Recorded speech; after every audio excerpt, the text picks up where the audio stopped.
चलिए, तो आज बड़ी बेहतरीन ढंग से बात होने वाला है इन सारे चीज़ों पे।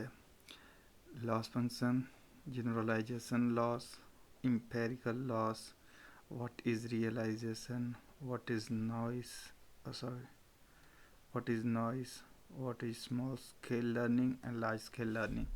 तो इन सब पे आराम आराम से बात करेंगे, कोई जल्दी नहीं है।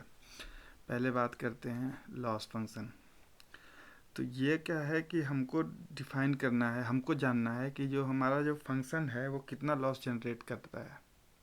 क्या मतलब है इसका कि हमको अगर y आ रहा है और दूसरा जो आउटपुट आ रहा है एक्सपेक्टेड y था पर आ रहा है y हैट, अगर तो इसके बीच में जो लॉस हो रहा है उसको किसी फंक्शन के थ्रू अगर हम डिफाइन करें, उसको वो फंक्शन जिसके थ्रू हम इससे ले रहे हैं कि कितना लॉस हो रहा है, उस फंक्शन को कहते हैं लॉस फंक्शन। अच्छा, ये लॉस फंक्शन का हमारा हर वक्त का मुद्दा एक होता है कि इसको डिक्रीज़ करना है, लेकिन ये हर बार सही नहीं होता है। अब इसका क्या मतलब है कि जैसे एक स्पैम है, एक स्पैम ईमेल आता है, एक नॉन स्पैम ईमेल आता है आपके पास, ठीक है, आया दो। अब स्पैम वाले को अगर मैं नॉन स्पैम कर दूं और इसका 1% एरर आता है, तो क्या ये सही है? क्योंकि ये इसमें इम्पोर्टेंट बातें होंगी,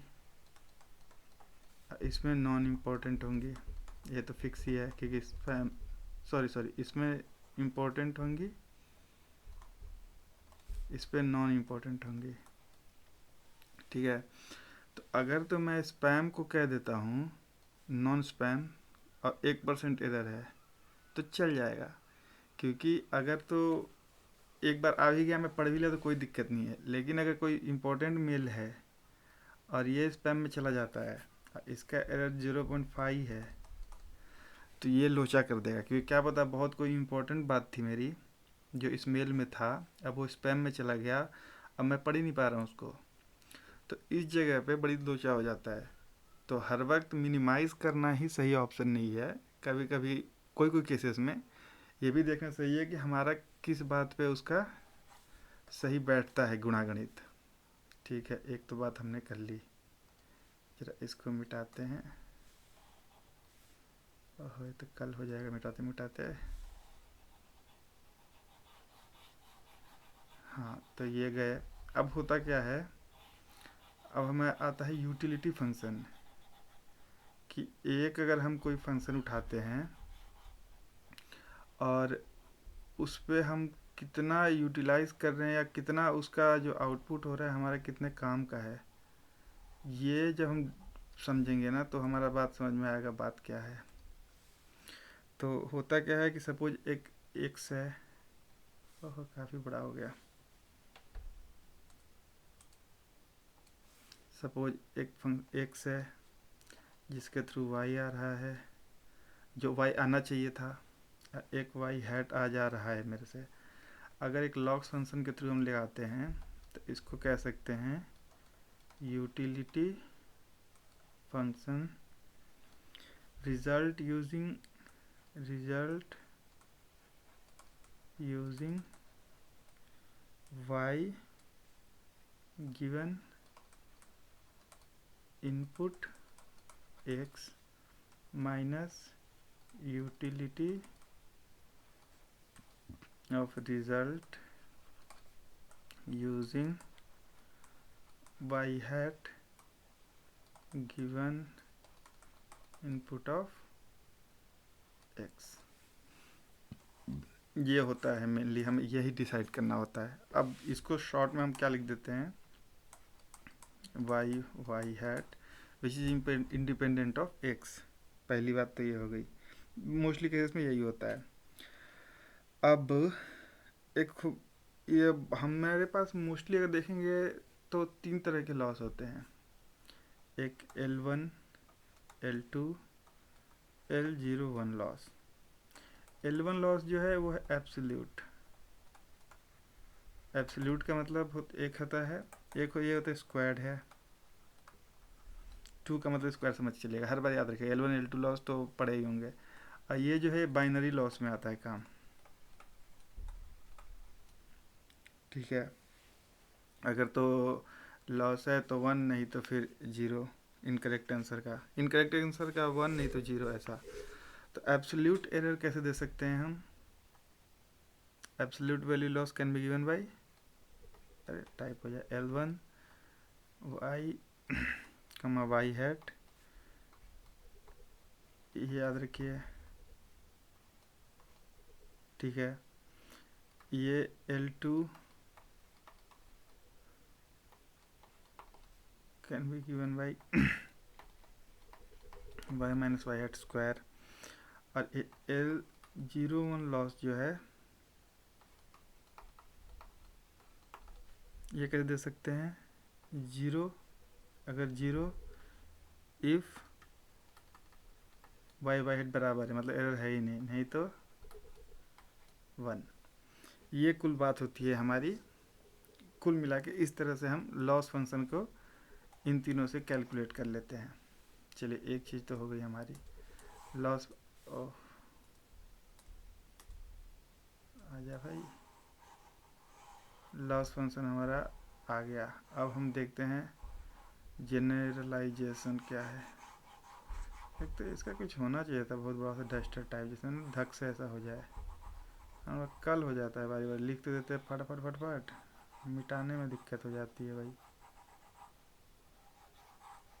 कभी कभी होता भी है कि मिटा दिया अगर पूरा, मान लो कि अगल बगल वाला भी मिट गया, तो ये भी लोचा वाला ही बात है। अगली बार ऐसे कर देंगे कि पहले ही बता दूंगा, उसके बाद फिर इसको डिलीट कर देंगे। तो उसमें क्या ना, मिटाने का लोड नहीं रहता है, टाइम पास बड़ी हो जाता है मिटाने में ही आता। तो ठीक है, चलिए।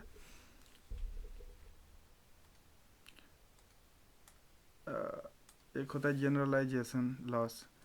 इसका मतलब क्या है कि जब हम किसी भी एक फंक्शन लेते हैं, इनपुट आउटपुट एग्जाम्पल अगर हम ले लेते हैं किसी फंक्शन का, तो एक हाइपोथेसिस जो हम बनाए हैं उस पर जब जनरलाइज करते हैं तो उसका लॉस कितना होता है। उसका मतलब क्या मैं कहना चाहता हूँ कि अगर सपोज कीजिए किसी भी इनपुट आउटपुट को अगर हम एप्सिलॉन से डिफाइन कर देते हैं, तो हम जनरलाइजेशन लॉस कैसे लिख सकते हैं?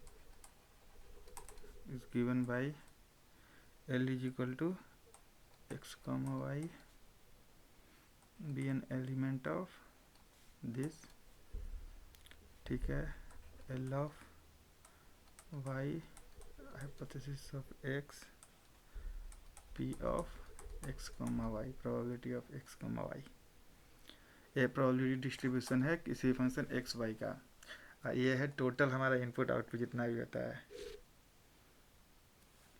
जितना भी इनपुट आउटपुट एग्जाम्पल्स है। तो ये हमारा जनरलाइजेशन लॉस हो जाता है। अगर सेम करूँ मैं इम्पेरिकल लॉस के साथ, तो जो इम्पेरिकल लॉस है ये हमारा ये फंक्शन यहाँ से हट जाता है और ये एप्सिलॉन हट जाएगा, ठीक है। उसकी जगह पे क्या आएगा? तो इम्पेरिकल लॉस को हम कैसे कर सकते हैं कि अगर हम लेते हैं कि सेट ऑफ एग्जांपल्स ई के थ्रू का ले लेते हैं, तो ये हो जाता है 1/n, क्योंकि n नंबर्स ऑफ एक ई जो है एग्जांपल्स का साइज है, n is the example, E is the example, n is the size of the example. तो ये हमारा बात हो जाता है इम्पेरिकल लॉस का। अच्छा, इन दोनों को अगर जो पिछला मैंने बात किया और इसका जनरलाइजेशन लॉस का, इम्पेरिकल लॉस था यार, इम्पेरिकल लॉस का। तो जनरलाइजेशन लॉस का अगर हाइपोथेसिस देखा जाए तो argmax of h from the hypothesis space h, generalization loss L of h, empirical loss कैसे दे सकते हैं? L comma e of the h होगा x comma y be an element of, ओ ये तो मैंने फिर से फॉर्मूला लिख दिया।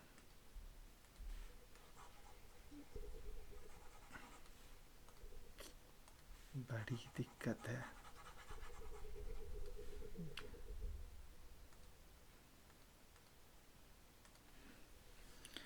ये होगा h star is equal to arg mean of h from the hypothesis space of the empirical loss L, E from H। कुल मिला के यहाँ पे चेंज होता है, इसका ऐसा कुछ मतलब भी नहीं रहता है, पर यहाँ पे एलिमेंट्स ई है, यहाँ पे एलिमेंट है अपना, क्या गया लिखा नहीं क्या मैंने, एलिमेंट्स यहाँ पे यूज नहीं, क्योंकि एक से पूरा हम ले रहे हैं ना, इसमें सिर्फ इसमें नहीं ले रहे हैं, बस इतने का ही फ़र्क है। अच्छा अब आता है हमारा, अब यहाँ से थोड़ा शॉर्ट में हो जाएगा काम।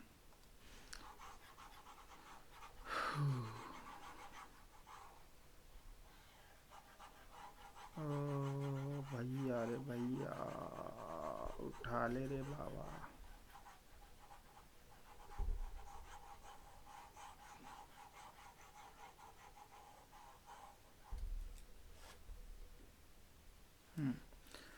रियलाइजेशन,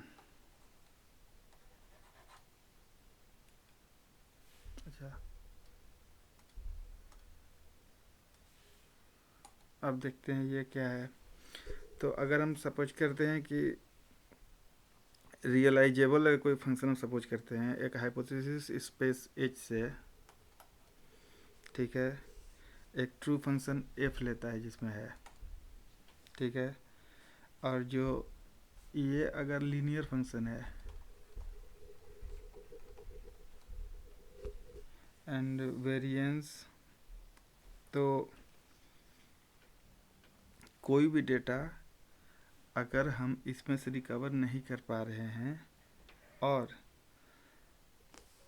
एक वेरिएंस भी है जो कि हम पहले ही बोल चुके हैं कि ये रियलाइजेबल प्रॉब्लम एक उठाते हैं अगर, तो द वेरिएंस जो है ना जो उसका, वो जीरो की तरफ होना चाहिए।